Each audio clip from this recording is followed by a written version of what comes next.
Welcome back to the show once again. Things feel different in here right now because Fee and I just put on a new pair of shoes, and it's a different experience than what you're used to when you put on And just shoes. for the record, for everybody who asked, the reason why I'm taller than Mike is because I wear high heels. Look, we're the samesies almost. And Dave Cressman, you've met him on the show before. He's the owner of Distance Runwear. How are you? Hey, I'm great. how are you, man? Thanks for having me. So tell us about this concept that we're talking about today. Well, we're going to talk about a few different ones, and there's two that really have to that we have to distinguish between. One is minimalist running shoes, okay, and the other is barefoot. And barefoot, you almost always have to put in quotes because there's barefoot, obviously, no shoes, anything.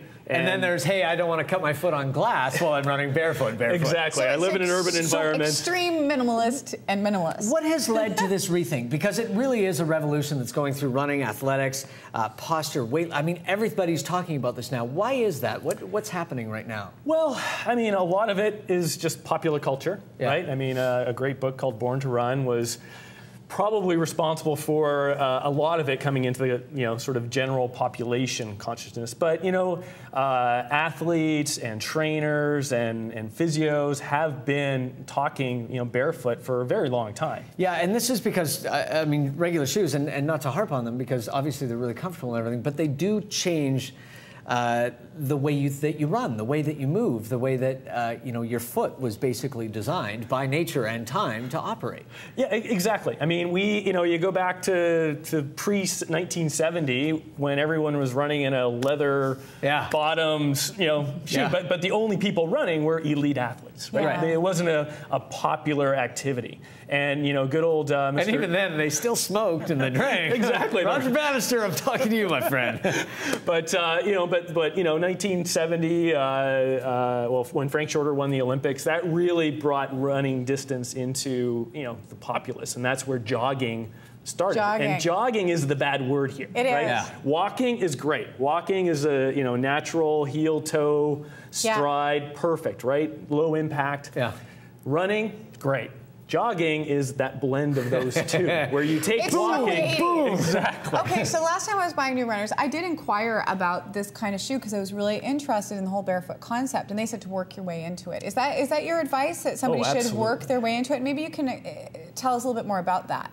Yeah, absolutely. So with the barefoot, what I believe and sort of at Distance Runwear, our philosophy is that everyone can benefit from having a pair of barefoot shoes.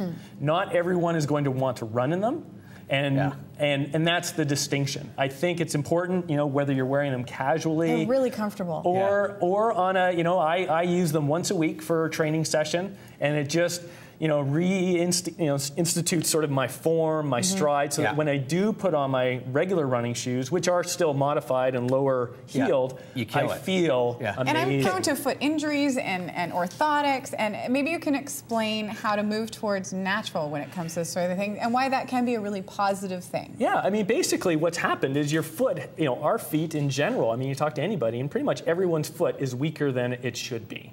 And that's because since we were born, we've been wearing supportive, structured footwear, and it minimizes the amount of work our foot's had to do. So the muscles get weak, and then regular shoes and other things can unfortunately sort of exasperate that situation Give you a dependency, I guess. So this is a normal shoe. So let's move into. Let's start over there and work our way towards the more serious stuff. What do you have over here? So over here we've got from a brand called Vivo Barefoot, who have been around for a long time. They're not the brand everyone thinks of when they think of barefoot shoes, but Vivo were actually the first to introduce sort of barefoot shoes out of the UK. And this doesn't look like what I would expect for a barefoot shoe. But they got mad style too. They do. Man. They're so cool looking. To be honest, the first day I went to run in these, I put on my tights and my thing, and I put these shoes on. I went, this is right. This doesn't look right. I gotta run in something hipper. Weird.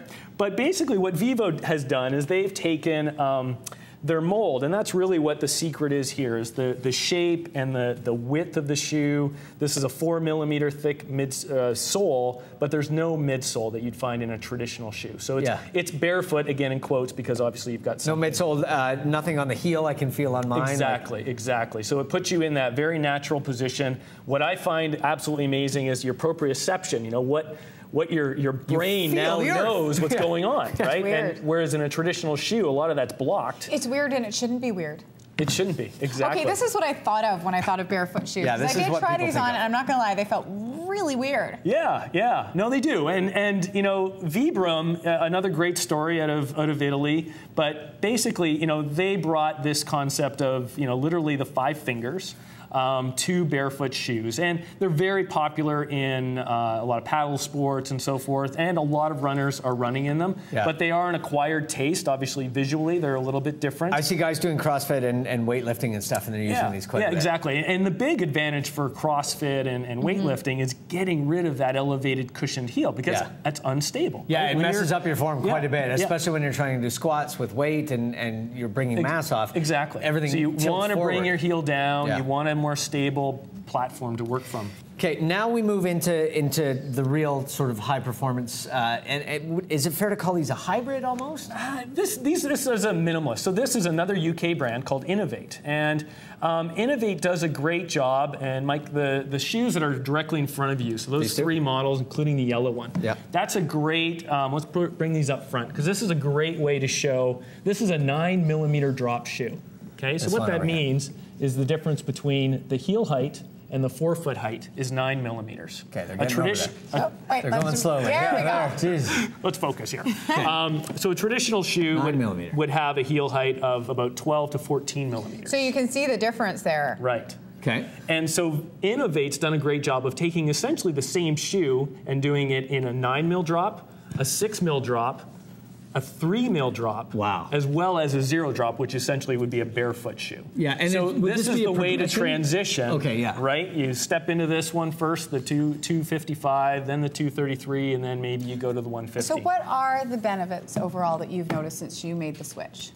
For me, I'm engaging my Achilles and calf more than I was before, because you're lower to the ground, so you've got more spring, and you're engaging your foot more, and the foot is a spring. Yeah. And you load it, and boing. And off it goes. And the stronger that foot is, and the more, you know. And that is why people need to transition into it, because it's a very different way, and it can be a lot harder on your Achilles and your calf muscle than if you've ever gone in and done a race and bought those racing flats and thinking this is going to be great, and you finish the race, all of a sudden your calves are just it's because I did that once. Don't do that. Yeah, it's because it's a lower heel, and you've just gone. I just love the way these ones look. Are these a similar version? Yeah, so those are 2. One, the red one is a trail shoe, so great for the North Shore and tactical trails. Yeah, you can see on that. Grippy, sticky rubber sole, good protection around the forefoot. And then the black one is actually a very popular shoe for CrossFit and just general fitness, because it's got a low heel as well as a very flat, solid sole. I gotta say, they feel really comfy. I will be wearing them. If you want to check out Distance Runwear, you certainly can. You can go to the website to find out more information. It's on the screen for you right now. Or you can visit them on Main Street. Great clothing, shoes, etc. for going the distance. Check them out, 4800 Main Street. Thanks, man. We appreciate your time down here. We're going to take a break.